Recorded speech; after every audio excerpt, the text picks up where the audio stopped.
Doctor Teejan Bai जी से सीखने का मौका मिला। जब मेरी उम्र 9 साल की थी, कक्षा 6वीं से मैं जवाहर नवोदय विद्यालय की स्टूडेंट रही हूँ।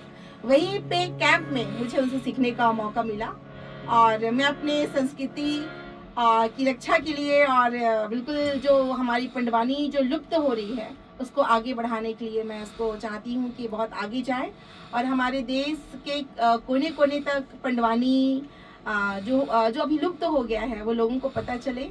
और साथ ही तीजन दीदी का कहना है कि बेटा अब आगे तू ही ला बढ़ाना है, तो मेरा सौभाग्य है कि उन्होंने मुझे मौका दिया। मेरे साथ अभी टीम में है बेंजो में है हर्ष भैया और हारमोनियम में है गेंदले भैया, मेरे रागी हैं ध्रुव भैया और हमारे तबले में है दामले भैया। तो आज मैं आप लोगों के सामने करने जा रही हूँ द्रौपदी चीरहरण। द्रौपदी चीरहरण महाकाव्य महाभारत का ऐसा काव्य है जो कि महाभारत की अगर कथा मैं बोलूँ कि शुरुआत कहाँ से होती है तो वो होती है द्रौपदी चीरहरण से। तो भूल चूक को क्षमा करिए। तो लीजिए प्रस्तुत है द्रौपदी चीरहरण।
देर रात चिंतित बैठे रहते होगा।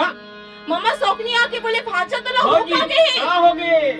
जब रीते हरा सुअग ले आए हवस न तेहा ठीक से खावत हस न पियत हस तो ला हो कागे बड़े दुखी मन से दुर्योधन बोले का बताओ मम्मा दिल में दर्द मोला भारी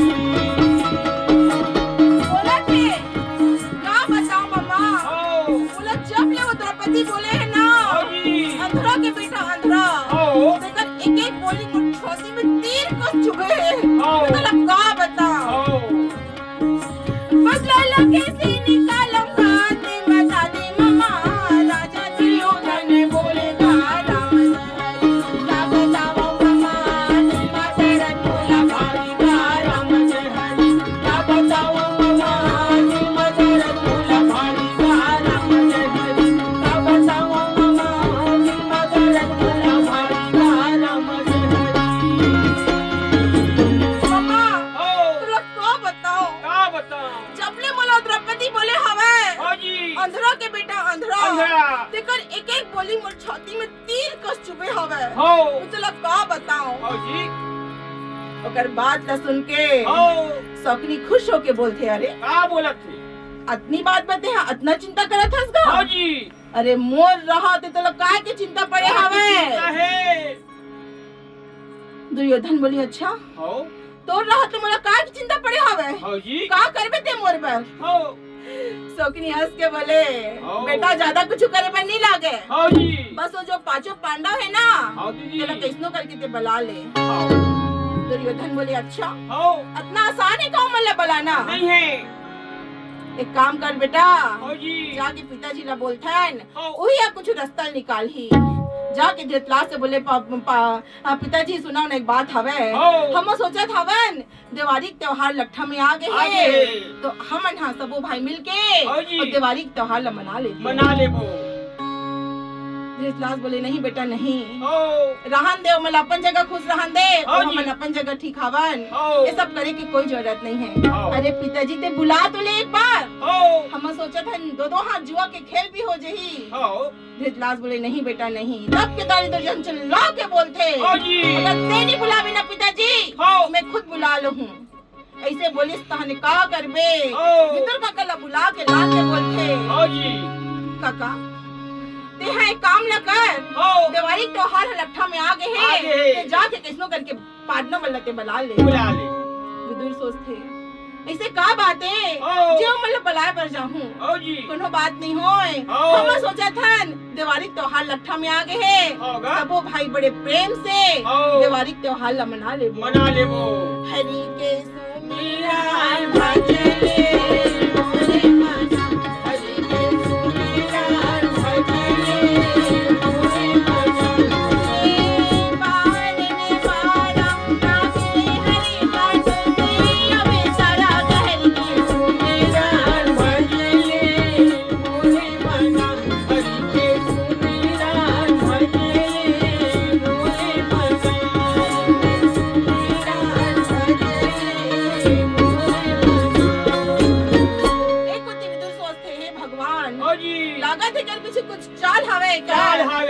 लेकिन का करी विदुर बोलते बेटा मोर बात न माना जुआ हुआ के खेलना छोड़ दो बेटा।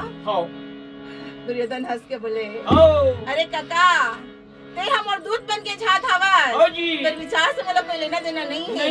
ये बात तो सुनते ना विदुर काका के जिधक से होते ठीक है बोल के चुपचाप निकल जाते रागी तब चंचल चलेगा